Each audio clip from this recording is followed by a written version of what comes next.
नमस्कार प्यारे विद्यार्थियों, मैं विक्रम वर्मा आपका तहे दिल से स्वागत करता हूं आपके अपने YouTube channel online study with Vikram पर। तो प्यारे विद्यार्थियों, आप सभी स्वस्थ होंगे, मस्त होंगे और बीएसटीसी एग्जाम 2024 की बहुत ही अच्छे तरीके से तैयारी कर रहे होंगे, जिसका एग्जाम 30 जून 2024 को होना है। और हम कर रहे हैं राजस्थान में बीएसटीसी के लिए हिंदी के महत्वपूर्ण प्रश्न। किसके? हिंदी के महत्वपूर्ण प्रश्न कर रहे हैं, यानी आपके एग्जाम में जो पूछे जाने की सर्वाधिक संभावना है वे क्वेश्चन कर रहे हैं। और हमारा आज एक नया टॉपिक रहने वाला है। कौन सा टॉपिक? उपसर्ग और प्रत्यय। कौन सा टॉपिक रहने वाला है? उपसर्ग और प्रत्यय टॉपिक रहने वाला है। तो ये क्लास लगा लेना और आने वाली जो क्लास है वो लगा लेना। आपका स्कोर प्यारे विद्यार्थियों बहुत ही अच्छा रहने वाला है अब की बार बीएसटीसी 2024 में। चलिए आज की क्लास हम स्टार्ट करते हैं नई ऊर्जा नई उमंग के साथ। मंजिल मिले ना मिले ये मुकद्दर की बात है और हम कोशिश भी ना करें ये गलत बात है। जी हाँ प्यारे विद्यार्थियों, आप कोशिश करते रहिएगा, आपको सफलता जरूर मिलेगी। तो चलिए चलते हैं आज की हमारी क्लास की ओर। तो आज का हमारे क्लास का पहला क्वेश्चन क्या है? उपसर्ग और प्रत्यय से क्वेश्चन नंबर 1 क्या है? क्वेश्चन नंबर 1, बुद्धिमान में प्रत्यय है। बुद्धिमान में प्रत्यय कौन सा है ये हमें बताना है। तो चलिए देखते हैं बुद्धिमान में कौन सा प्रत्यय है। तो देखिए, सबसे पहले जो हमें शब्द दे रखा होता है उसका क्या करते हैं हम? उसमें मूल शब्द हम अलग करते हैं। क्या करते हैं? मूल शब्द अलग करते हैं और बाद में जो बच जाता है वो क्या कहलाता है? प्रत्यय कहलाता है। क्या कहलाता है? प्रत्यय। तो देखिए इसमें मूल शब्द क्या है?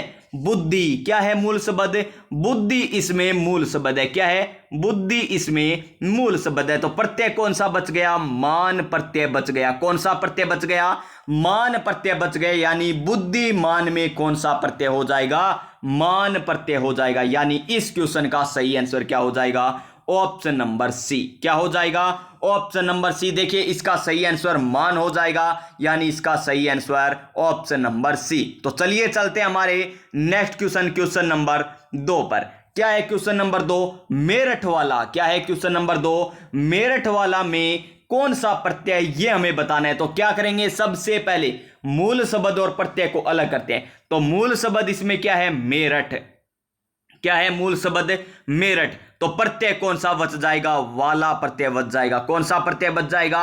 वाला प्रत्यय बच जाएगा। यानी मेरठ तो मूल शब्द है और वाला क्या है यहां पर? प्रत्यय, यानी मेरठ वाला। ऑप्शन नंबर डी हो जाएगा इसका सही आंसर। Option number D. अगर आपको इसमें पूछ ले कि मेरठ वाला में मूल शब्द क्या है, मेरठ वाला में मूल शब्द क्या है, तो इसका सही आंसर क्या हो जाता? मेरठ हो जाता। क्या हो जाता? मेरठ हो जाता। अगर हमसे पूछा है प्रत्यय तो क्या हो जाएगा? वाला प्रत्यय हो जाएगा। कौन सा प्रत्यय? वाला प्रत्यय। यानी मेरठ मूल शब्द में अगर वाला प्रत्यय जोड़ेंगे तो क्या बन जाएगा? मेरठ वाला। प्यारे विद्यार्थियों, तो चलिए चलते हैं हमारे क्वेश्चन नंबर 3 पर। और क्वेश्चन नंबर 3 क्या है? डाक खाना। क्या है? डाक खाना में कौन सा प्रत्यय है? डाक खाना में कौन सा प्रत्यय है ये हमें बताना है। क्या हिंदी का प्रत्यय है या संस्कृत का प्रत्यय है या ए व ब दोनों, यानी हिंदी और संस्कृत दोनों ही है, या फिर विदेशी प्रत्यय है। देखिए डाक खाना, डाक धन खाना, तो इसमें प्रत्यय कौन सा हो गया प्यारे साथियों? इसमें प्रत्यय हो गया विदेशी प्रत्यय। कौन सा प्रत्यय? विदेशी प्रत्यय। यानी ऑप्शन नंबर द क्या हो जाएगा? ऑप्शन नंबर द विदेशी प्रत्यय। चलिए चलते हैं हमारे क्वेश्चन नंबर 4 पर। और क्वेश्चन नंबर 4 क्या है? कमजोर में कौन सा उपसर्ग है? ध्यान से देखिए, यहां पर क्या पूछा है? में उपसर्ग पूछा है और क्या पूछा है? कमजोर में। तो कम प्लस में जोर, कम प्लस में जोर, इसमें कौन सा उपसर्ग हो गया? कम उपसर्ग हो गया, क्योंकि उपसर्ग शब्द के पहले जुड़ता है, यानी कम क्या हो गया? उपसर्ग। और ये किस प्रकार का है प्यारे विद्यार्थियों? ये है उर्दू का। किस प्रकार का है? उर्दू का उपसर्ग है। किसका? उर्दू का प्रत्यय। बे बा बे बद बिला अन को एन से कम बेस मिला। ये जो प्रत्यय ना सभी ट्रिक के माध्यम से, तो ये क्या है? उर्दू के प्रत्यय। यानी ऑप्शन नंबर ए हो जाएगा इसका सही आंसर। यानी कमजोर में कौन सा उपसर्ग है? कम उपसर्ग है। और कम किस प्रकार का है? उर्दू है प्यारे साथियों। क्या है? उर्दू। यानी इसका सही आंसर उर्दू हो जाएगा। यानी उर्दू यहां पर दे रखा है। तो आगे देखिए क्वेश्चन नंबर 5। प्रतिक्षण क्या है? प्रतिक्षण में उपसर्ग है। प्रतिक्षण में कौन सा उपसर्ग है? तो हमें क्या करना है? मूल शब्द को अलग करना है और प्रत्यय को अलग करना है, यानी जो प्रत्यय पूछा है या उपसर्ग पूछा है तो उपसर्ग को अलग करना है। तो प्रतिक्षण यानी प्रति प्लस में क्षण, प्रति प्लस में क्षण इसका सही हो जाएगा ये विच्छेद। तो इसमें कौन सा उपसर्ग हो जाएगा? प्रति उपसर्ग हो जाएगा। कौन सा उपसर्ग हो जाएगा? प्रति उपसर्ग हो जाएगा, यानी इसका सही आंसर ऑप्शन नंबर डी हो जाएगा। क्या हो जाएगा? Option number D. क्या हो जाएगा? Option number D. Question number 6 क्या है? क्वेश्चन नंबर 6, निर्णय में क्या निर्णय में उपसर्ग है? ये हमें बताना है कि निर्णय में कौन सा उपसर्ग है। तो निर्णय में देखिए नी, विसर्ग, धन, ने क्या आ जाएगा? ने आ जाएगा। तो कौन सा उपसर्ग हो जाएगा? नी उपसर्ग हो जाएगा, यानी option number D. Option number D हो जाएगा इस क्वेश्चन का सही।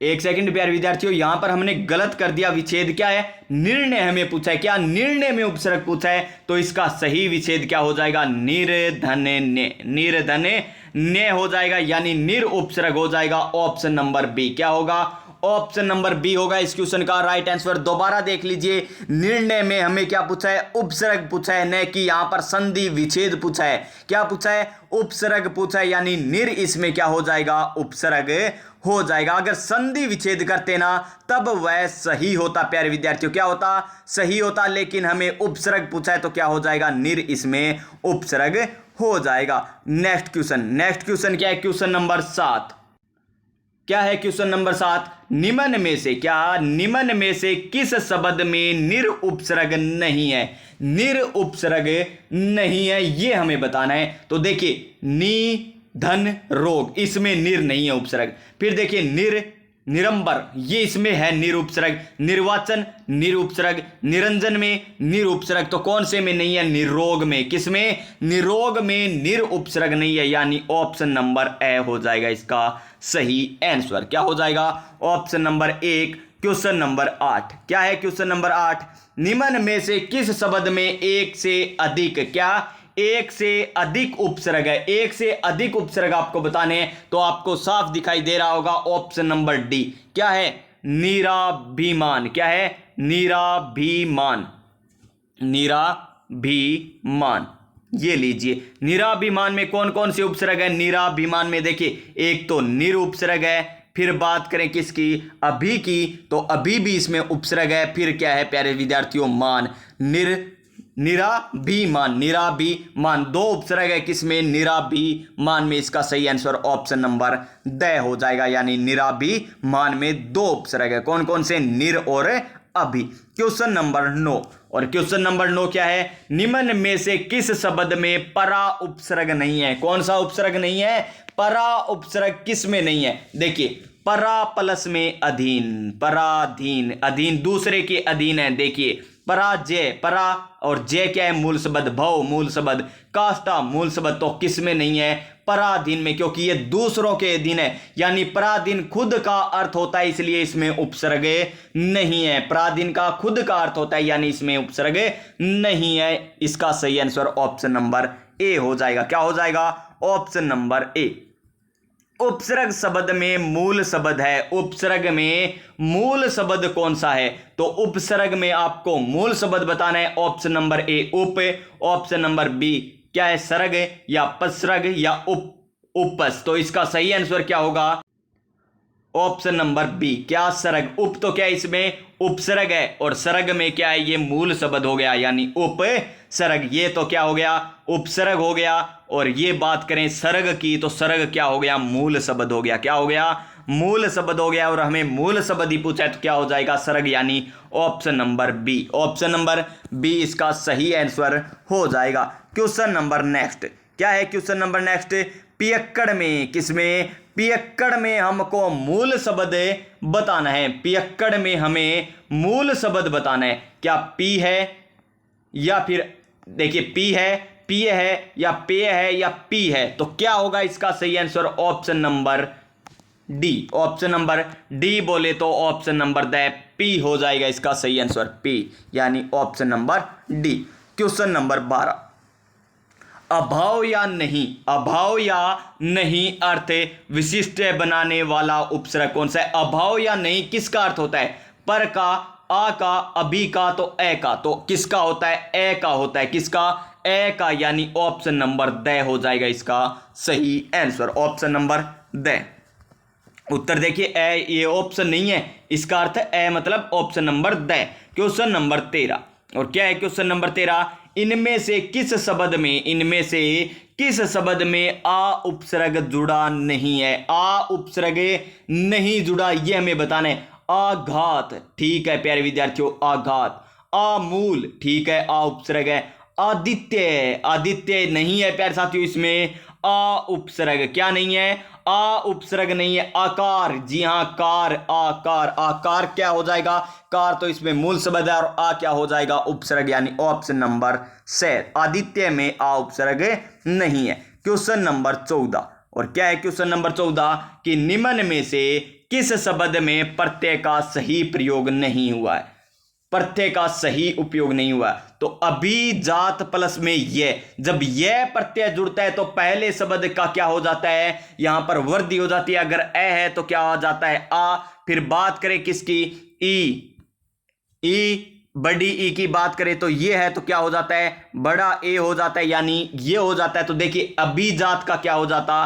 अभिजात्य हो जाता है। यहां पर अभिजात्य है तो ये क्या हो जाएगा? गलत हो जाएगा। अगर यहां पर शुरू में आ आता तो बिल्कुल सही होता। चाचा प्लस में एरा, चचेरा, बिल्कुल सही है।